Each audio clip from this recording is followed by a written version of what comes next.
Internet telah menghubungkan dunia dalam skala global tanpa batas fisik dan waktu, melalui teks, suara, dan video. Dalam perkembangannya, teknologi internet juga berperan penting dalam kegiatan ekonomi secara langsung maupun tidak langsung, melalui e-commerce, rantai pasokan, jaringan distribusi, dan juga sistem pembayaran.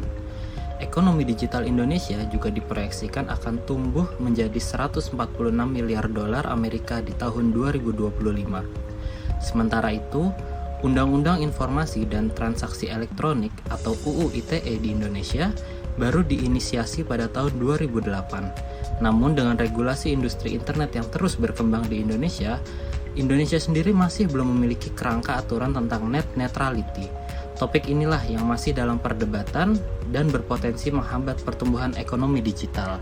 Undang-Undang Informasi dan Transaksi Elektronik atau UU ITE dan Undang-Undang Telekomunikasi sebagai legislasi induk tata kelola internet di Indonesia tidak mengatur sama sekali tentang prinsip network neutrality.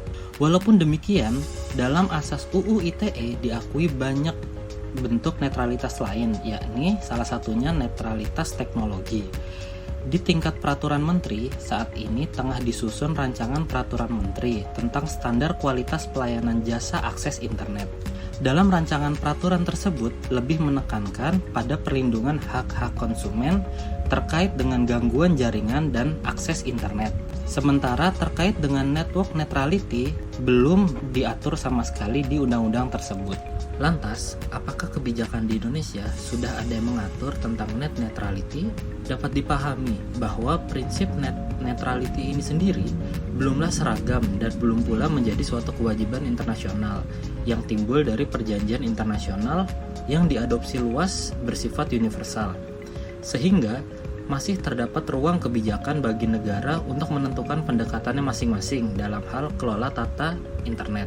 Prinsip network neutrality sendiri masih relatif asing dalam perundang-undangan terkait dengan telekomunikasi dan internet yang ada di Indonesia. Pada dasarnya, standar kebebasan pilihan konsumen yang ditawarkan kepada pelanggan berdasarkan net neutrality tidak dapat serta-merta diartikan sebagai kebebasan menggunakan internet seluas-luasnya. Hal ini karena pada regulasi net neutrality itu sendiri terdapat persyaratan dan pengecualian. Contohnya yaitu konten tersebut haruslah sah atau legitimate, dalam artian tidak melanggar hukum, serta tidak mengganggu keamanan jaringan internet itu sendiri. Kedua parameter ini yang membatasi kebebasan memilih yang menjadi hak pelanggan. Created using Powtoon.